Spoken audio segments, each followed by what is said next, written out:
You are listening to I Am Refocused Radio with your host, Shamaya Reed. This show is designed to inspire you to live your purpose and regain your focus. And now, here's your host, Shamaya Reed. Hey, welcome to I Am Refocused Radio. Once again, we are here today. And today, just like any other time, we have another story for y'all. We have a special guest. Today, we have a true honor talking to Julie Barth. She is an author of a book that we're going to be discussing today, Notes from a BlackBerry. And you can go to her website, juliebarthauthor.net. If you're watching this online, we'll have the information on the bottom of your screen. But if you listen on radio, we'll have it in our show notes. First and foremost, Julie, just off the cuff, you have a powerful story, a lot of ups and downs, a lot of personal conflicts, but resilience is the best thing I can think of as far as a word for you. When you think about what you had to do to prepare yourself to write this book, kind of shed some light of some of the things that you had to do as a mother and just some of the things that you had to discover along the way before you, I don't know how anybody can be prepared for the battles that you had to face. Sure. So the book, actually, I didn't prepare to write it. The reason it's called Notes from a BlackBerry is because my husband was diagnosed with stage 4 pancreatic cancer when we had 4 very small children, one who had special needs and had a trach and all of these medical conditions. So I would take him down to chemo on Tuesdays, and while he would, be too sick to talk really, I started writing my daughter's struggles on my BlackBerry just to occupy my time. And then it quickly flowed into his story. So the reason that I wrote it really was because I wanted to, talk about one of my children who I never thought would get to know their father. I wanted them to know of its courage, and I think for myself, I also wanted to unpack everything that Tatum had been through. So it sat on my laptop for about 15 years. And I went through a different struggle in my life and came out the other end of it. And I decided I had promised Colin in his final days that I was going to make sure that people knew of his courage and his strength. And after reading it, I decided that he deserved to be memorialized and for people to see, and Tatum too, everything that they went through. So that's why I went ahead and released Notes from a BlackBerry with 2 more books that are coming that go into the second part of the story. But it's the beginning story of us, and we grew up together in our childhoods and stuff like that, leading into it ends when he passes away in 2009.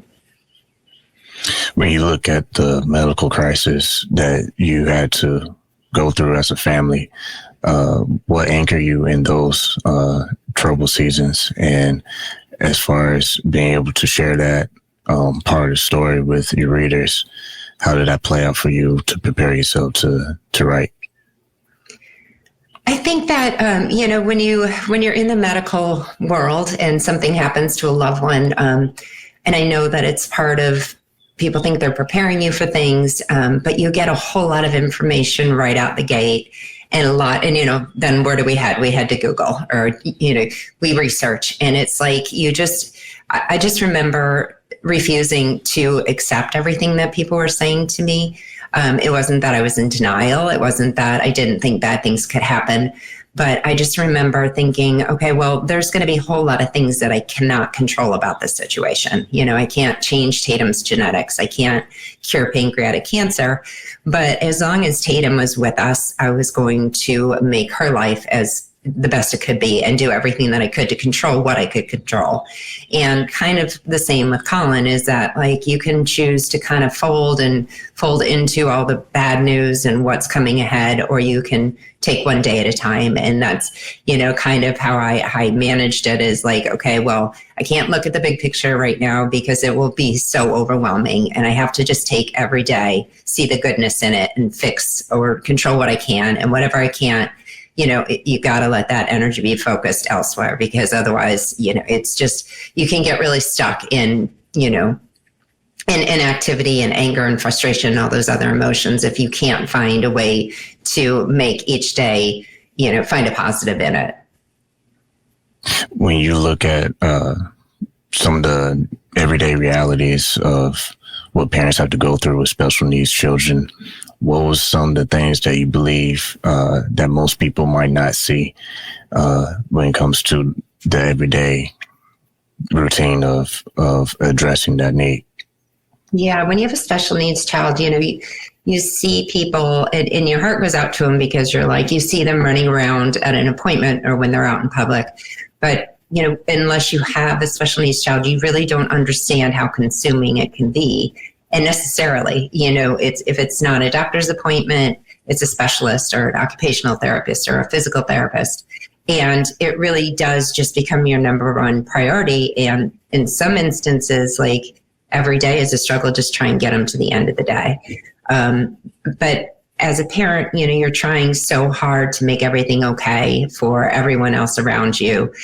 There's very little time for you. And even when you take the time, you tend to feel bad, like you don't deserve it. So it really is just, and again, you're getting all of the worst case scenarios and you're presented with these options that you're making for your child that you had hoped you'd never have to make. And there's a bit of guilt in that because as special needs parents, we like to say and focus on the positive of, oh my gosh, Tatum's still here. But there is that part of you that feels a little bit guilty, some days just wishing that you didn't have to deal with all that stuff and feeling burdened by it. And then you look at your child and you think, how can I be, how am I feeling this way? It's not even about me. And there's a degree of guilt in feeling bad or, wishing that your child was normal because you don't want to say that out loud. It's, it feels bad to say something like that, but it's okay to, when, that phrase people always say is like, oh, it could be so much worse. And I tend to sometimes say, yeah, but it could be better. And it's okay to acknowledge that it could be better. That doesn't make you a bad person to sometimes just say, I've had enough. This is really more than I can handle and I need some help here. And, it's hard to ask for help for many parents. Once again, listen to Refocused Radio, watching us online, talking to our guest today, Julie Barth. You can go get a copy of her book. It's available right now anywhere you get a book, Amazon, easy place to go to. Notes from the BlackBerry. My next question is, want to kind of backtrack a little bit and address that when you see how you had to early on become a caregiver. What was some of the lessons learned as far as how you understood love, boundaries, and what it meant to protect yourself? I think it took me probably getting to the other side to, look back and see. And maybe that's why I speak out, is because when you're caught in the middle of it, it's really easy. I think the tendency is to kind of like pull back and isolate and figure like, I got to figure my stuff out and kind of push people away because you feel like they don't want to hear it. They've had enough of it. And then the more they pull away, the more you pull away. And then all of a sudden you find yourself in a situation where your phone hasn't rang, and you haven't gone out and you haven't done anything. And then where do you go from there? It's almost like seeing somebody in a grocery store that you haven't seen in 10 years. Where do you even start that conversation? So you just leave it. And so I think, the totality of what I've been through, and people have said this to me that I didn't even recognize, was, they say to me, wow, those are really lonely years for you, because I was so immersed in my own thoughts and taking care of everyone else. And I think that it's important to remind yourself that you are human, and as a mother, as a spouse, yes, your number one priority is to help, but you can't sacrifice your own, yourself in that process. And it's not selfish to take time for yourself. It's not selfish to feel bad some days, and it's not selfish to ask for, like I said, I think that asking for help is so critical because, you always feel like you don't want to burden people, but it makes people feel good to help, and you help everybody else. So, it's almost like you're doing somebody a favor when you let them help, because they do. They might stop asking if you don't take them up on it, but it doesn't still mean that they're not there and that they don't want to still help you. So I think that's a really good lesson to learn, is like, let people in to your world, let them help. And, keep reaching out to the people around you instead of feeling like they've left or they're done with your drama or whatever, you might tend to feel. When you see how emotional and financial hardship can come with this, what were some of the challenges that you had to face head on, and how did you keep yourself motivated to keep pressing forward? I started a charity for this very reason, and it's specifically targeted toward women. And it's not, everybody that gets into these crises is a horrible situation because you almost have to lose everything in order to get assistance. And as a mother, you've devoted your life to caregiving children, so you might not be in the work world. And I found myself in a situation where not only, I couldn't work because of Tatum, because I was the primary caregiver, but then even when she got better, I had other children. So when Colin got sick, he was a trader at the Board of Trade. That was it. The day he stopped working, and he was around for 16 months. And we were very, very blessed to have an entire community around us that donated and fundraised and, really just, did everything possible to help us. And I cannot be grateful enough. I also know that if, it was happening to other people at the time, and if we didn't have that support, I don't know where we would be today. So as a single mom, you try and enter the workforce, and everyone's like, well, what have you been doing for the past 10 years? And as if you've been sitting in a bubble and you haven't learned all of these skills.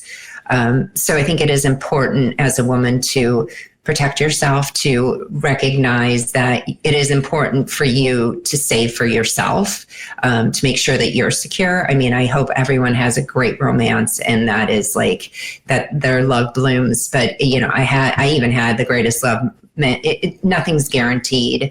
So being creative, remembering that you are still, in the workforce and a part of the world, and that at some point, if you do have to fall back on something, that you have something to fall back on. We tell sports athletes this, right? We say like, well, what if you, but we don't tell moms that. And it's kind of the same situation, like we tell them, your career might end at any point, and then what are you going to do? We don't tell young moms that. We don't tell older moms that. We don't say, at some point you might have to shoulder all of this and be prepared. And you're not prepared because you've been taking care of everyone else. If you could sit with your younger self, what would you want to say to her when it comes to emotionally and in the mental health space as encouragement? Because for someone to have to go through this head on, you don't have the luxury of having a personal coach right there and then to help you understand what's going on. Yeah, I think that it's really important, first of all, to stop worrying about what other people think. It was very hard for me when I had Tatum. People would stare at her. They still do. They stare at her and they gawk at her. And, she never cared, but it hurt me, and I was always trying to make her the best person she could be. And when I just finally decided it didn't matter what other people thought, like, I love her. She's an amazing person who cares. And I think that degree of always caring what other people think or how you look, and it really does shape our decisions. It shapes the way we feel about ourselves. And I wish I could say to the younger me, if you can look in the mirror and you're good with yourself, that you're a good person, that your decisions were made out of the best intentions, and sometimes they didn't work out the way you wanted them to, but you worked on what information you had in front of you, and stop beating yourself up about it so much, because you did, like I said, you did the best thing that you knew and your intentions were good.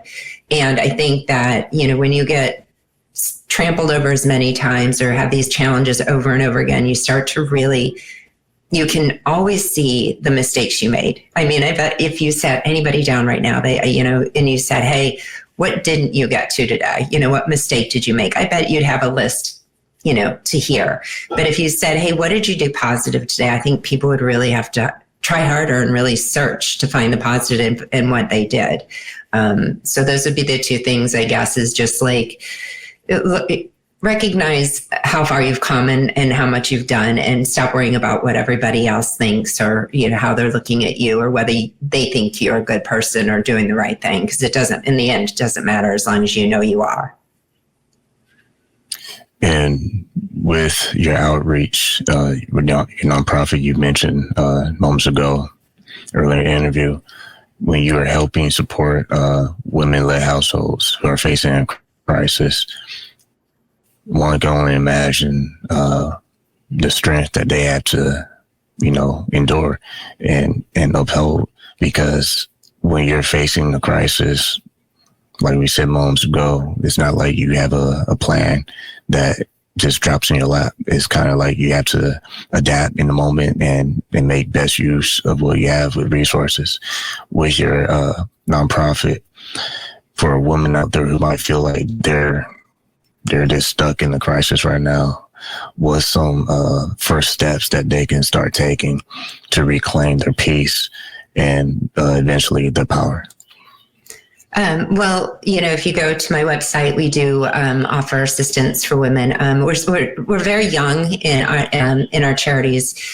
We're trying to figure out exactly where we stand. But I think sometimes just recognizing that you need help is the first step. And when you hit these crises, you know, you come along and you think that you would know what you need, but when you're hit with something and everything's gone in an instant, you don't even know what you need. You know, you can't possibly.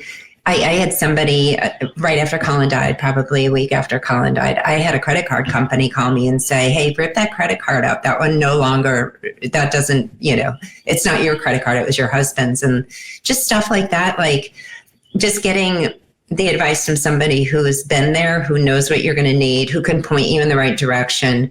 You know, just be open and asking for help, finding the right organizations. If you go to our organization, we take it on a case-by-case basis. It's almost like, you know, I've been 5 different Julies. I've been the special needs mom. I've been the widow. I've been the terminally ill caregiver. I've been the emotionally abused spouse. You know, I try and take each one of these cases on an individual basis and break it down. What do you need? Where can we get those services? And how can we help support you in the interim to getting all of those? And I think that's the hardest part, is just sitting down and saying, I don't even know where to start, because it's so overwhelming and the gravity of it can just really make you feel stuck. When you turn your story into words, what you had to experience, what do you hope readers will be able to gain insight from your perspective? Because, like I said, when all this pain comes your way, it's a powerful moment when you're able to see the other side. Yeah, I was just talking to someone about this, because it's not a light book. I mean, it's a love story. It comes with a lot of challenges, and I will give the warning that there are some triggers in there too. It almost touches on every part of, you know, the growing up experiences and the traumas that we all have. And I think that everyone can probably relate to many parts of the story in different ways. So my hope is that in reading it, I do think that it's very powerful to know that you are not alone.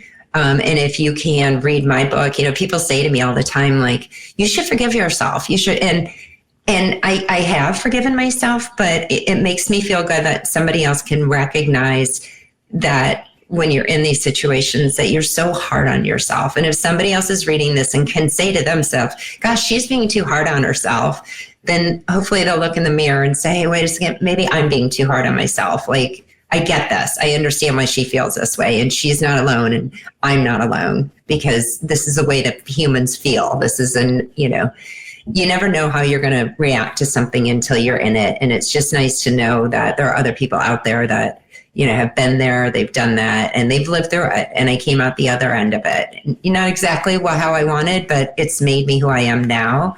And I wouldn't trade a minute of it, as painful as it was. And for you, you're a mother of 6 children. that's like super mom, that's superwoman, because one would think, how in the world do you find time to stay afloat? Because that's a lot of people to look over. Yeah. Yeah. Some people would probably say I'm crazy, but, I have to say that I don't think I would have made it through without them. I think it's been a very, symbiotic relationship where I know I have to get up in the morning and my job is to make sure that they're okay. And as much as I say that, my children I am so very blessed. They are all very kind to me. They very much help me. When they see me struggle, they all chip in, and it's more like we're just a very tight knit group. So yeah, I haven't raised them all on my own. Sometimes they've raised themselves. Other times the older ones have raised the younger ones. It's just a very beautiful relationship when you know that your children are also your friends at times and you need them. They're your pick me up. They're the people that you keep going for. And I hope that, I work on myself a lot because I see a lot of the things that I do that might not have been productive throughout my life. And I'm hoping to be a role model by changing some of these traits that served me well at one point, but maybe not at others. And I think that's the thing about kids is, they reflect you. And when you recognize that, you almost become the best version of yourself. If not for you, then hopefully for them. So like I said, people say that they don't know how I do it, and I don't know how I would have done it without them. Once again, listen to Refocused Radio and watching us online, talking to our guest today, Julie Barth. You go to her website, juliebarthauthor.net, talking about her book that you can get on Amazon. It's Notes from a BlackBerry. When you take the time to reflect on how far you can. We mentioned earlier about why it's important to reach out for help and speak up. If you knew someone, a woman out there watching and listening, and they feel ashamed to speak up, or they feel nervous, how people might react to knowing details of what they're going through, what will you say to her to encourage her to say, you know what, despite what you might feel or think, it's more important to be active and reach out for help? That, and I think the other part is the second situation where, I was emotionally abused, I think is where my real passion lays, where I feel like I can, speak to it. I just think, my very worst day today is 10 times better than my very best day for an entire decade. I think it gets very easy to feel stuck in something, and you are so married to the dream of what you want your life to be that you have a hard time actually looking around and seeing what it is. And I think there's an element of, I don't want to give up on this. Nobody wants to give up. No one wants to feel like a failure. And I can just say that when you get on the other side of it, you can see it so much more clearly than when you're in it. And if your brain is telling you that something's not right, stop ignoring it. I think stop making excuses for it, and, get on the other side of it. And it's horrible. It's so hard to get out of these situations, but staying stuck in it and losing the time, the energy, really just letting it rob your joy, is so much worse than getting beyond it. And, that's for caregiving as well as, obviously you can't do anything in a caregiving situation, but for the person that's also out there stuck in a situation where they're caring for somebody who's terminally ill or a special needs child, there does come a point where you're either, nothing lasts forever and it has to resolve one way or another. And if you can just try and, find the goodness in whatever you're looking at right now and recognizing that it does suck. Like, I'm not saying it's not horrible, and I can't imagine what you're going through because everyone experiences loss and grief and all these emotions differently. But I can tell you that when you get on the other side of it, things are so much better. You'll wish that you had changed things long before you actually did. I said a word early in the show, resilience, because life will throw everything at you and doesn't give you a preview. It just kind of knocks on your door and say, bam, here goes your issue to deal for today. Resilience is something that I feel we don't truly appreciate until we get to that other side. And it's like, okay, this is what I learned. How do you remind yourself that you made it through those small battles in the past, and to keep you motivated when you face today's challenges? I think that, the younger me used to feel angry. Sometimes I would be like, why am I stuck in this situation again? Well, why do I? The older me is able to say, this is why. And when you find the beauty in it, why did I have to, have Tatum be sick and go through, she ended up getting cancer later on in life. And I used to say, why is she doing this? But that's why I got her art out there. That's why I felt, the need to publish this book, because all of these struggles that we go through in life are meant to teach us a lesson. Sometimes we don't want to learn that lesson, and sometimes we'll resist against it for as long as we can. But I do believe that there's beauty in getting over it, getting past it. And then it's almost like this light bulb goes off and you're like, that is why I'm here. That is what I'm meant to learn. And this is what I'm meant to do with it. And if you can take all of that and you can turn it into a purpose or a passion, and know that you're taking, all of these hardships and the grief of it and the loss, and you're turning it into something to help other people or to make it, meaningful. Because I think, if I've always felt like there's a meaning in everything that we do.